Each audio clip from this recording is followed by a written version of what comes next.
हाँ तो good morning all of you. तो मैं आज आप लोगों को जो है आज सब्जेक्ट कोई क्लास मैंने नहीं लगाया था, तो आज आप लोगों को कुछ इम्पोर्टेंट बात बताने वाला। कौन बात? इम्पोर्टेंट बात, थोड़ा गौर से सुनिए। देखिए, जिंदगी में अगर कामयाब होना है तो सबसे पहले मेहनत करना सीखिए। जिंदगी में अगर कामयाब होना है तो सबसे पहले क्या करना सीखिए? मेहनत करना सीखिए। विदाउट मेहनत से कुछ नहीं होता ना। Without labour don't your success, यानी कि आप बिना मेहनत का कभी भी कामयाब नहीं हो सकते।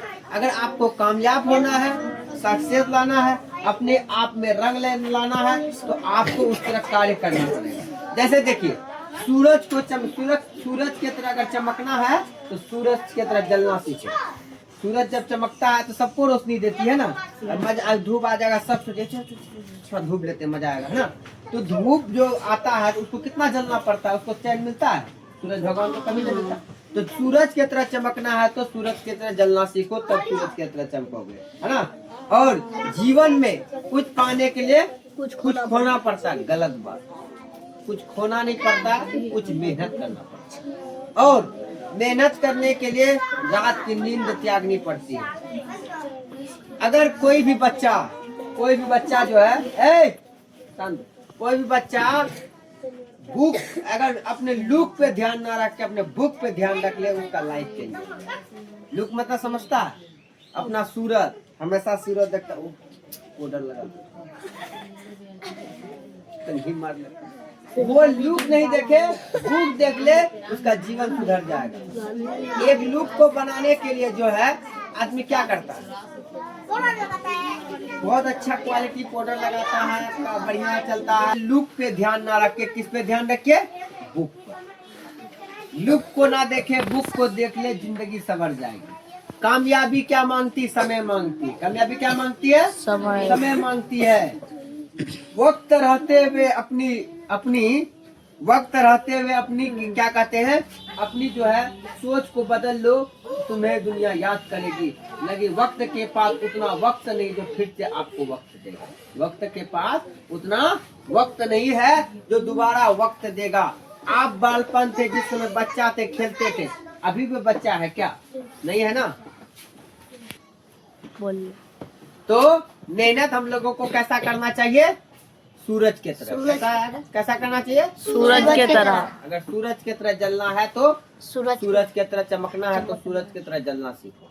ठीक है, चलिए दूसरी बात मैं ये बताता हूँ, कुछ काम की बात है। जो समय मिला है उसी को अच्छा बनाओ। जो समय मिला है उसी को अच्छा बनाओ।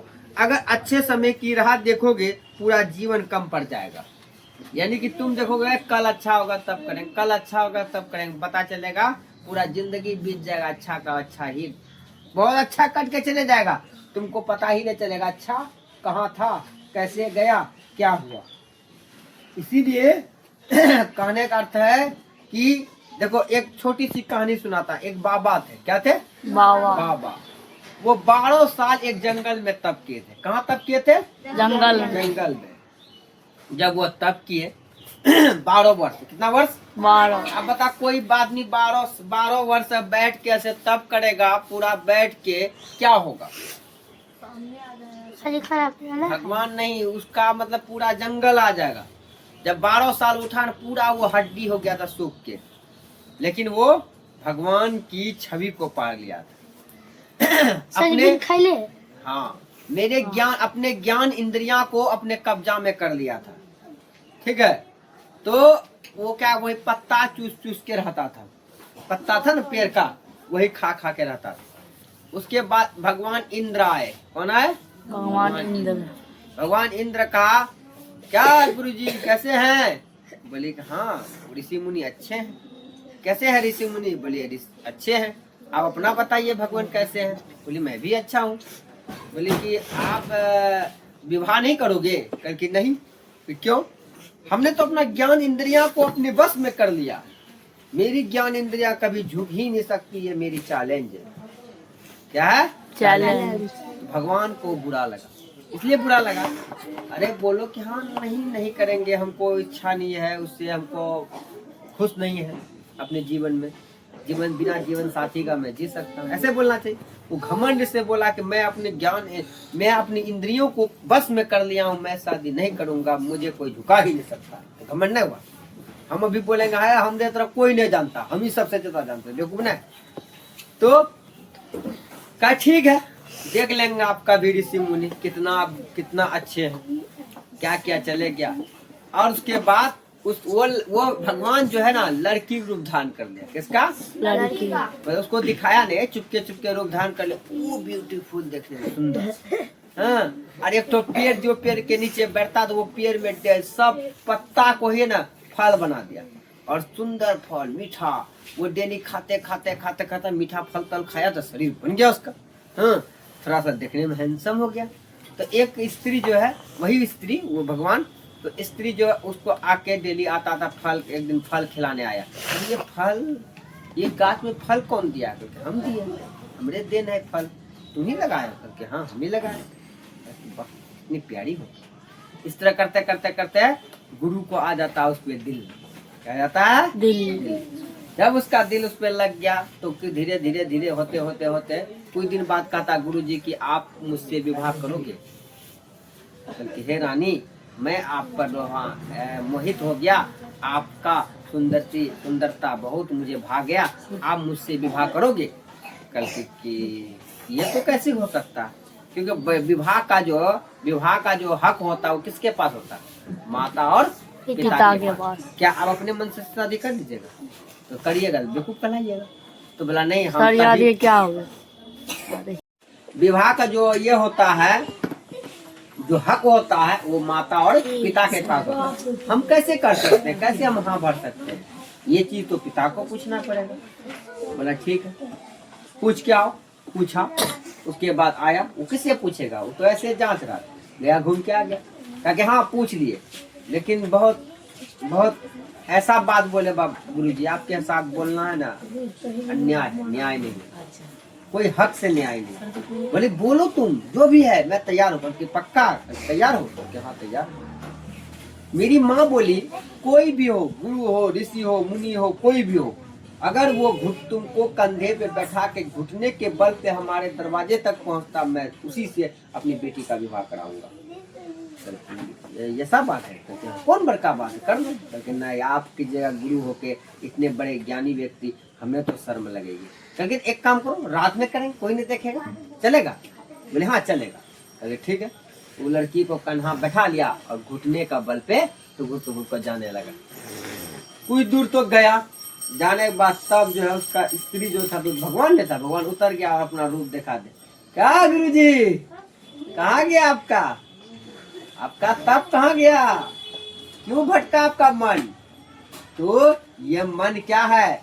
बकरी है। क्या है? बकरी को तुम 1 घंटा का 4 घंटा बैठ के खिला दो, उसके 5 मिनट बाद फिर हरा घास लेके आओ, बकरी तबक दर्द है। ये मन रूपी बकरी को जिस दिन जो इंसान, कोई भी इंसान अगर वो मन रूपी बकरी को, मन को मार लिया है ना, तो वही सक्सेस हो सकता, कामयाब हो ना।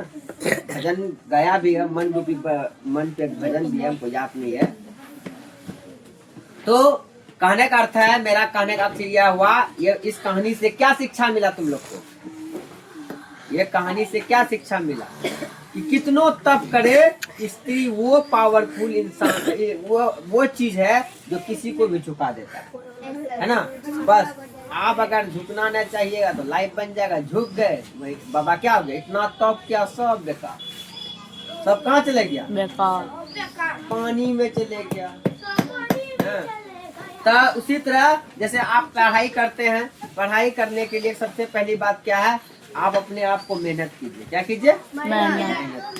मेहनत नहीं कीजिएगा तो पढ़ाई करके कोई फायदा नहीं। देखिए, आप अपना पापा या मम्मी का पैसा अगर बर्बाद कर रहे हैं, पढ़ाई नहीं कर रहे हैं, तो आप क्या कर रहे हैं? मम्मी और पापा के साथ आप गद्दारी कर रहे हैं, और ये गद्दारी कभी भी भगवान माफ, सर कॉल आया, सर कॉल आया, भगवान कभी माफ नहीं करता। इसीलिए हमेशा याद रखिए, जिंदगी में कामयाब होना है, अगर मंजिल को हासिल करना है तो पहले आप मेहनत करना चाहिए। देखिए, मकान बनता है बहुत बड़ा मकान बनता है, मंजिल सर फिर हो गया।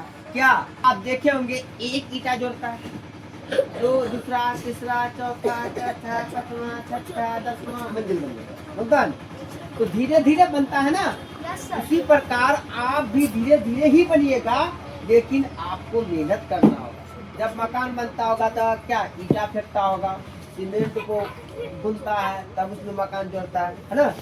उसी प्रकार आप भी जीवन में अपने आप को मकान बनना है तो मकान की तरह कष्ट करना होगा, आपको भी बालू की तरह, सीमेंट की तरह सहना होगा। बिना मेहनत का कुछ हुआ है ना। आपका जेब में अगर पैसा है तो सब कोई आपको कहते हैं आप लोग को क्या कीजिए, मेहनत कीजिए, है ना। आपके पास जेब में पैसा है ना, तो जो है सब कोई मानेगा, ना तो कोई नहीं चाहेगा। देखिए जेब में पैसा रहे या न रहे, सख्त में क्या होना चाहिए, मिजाज में।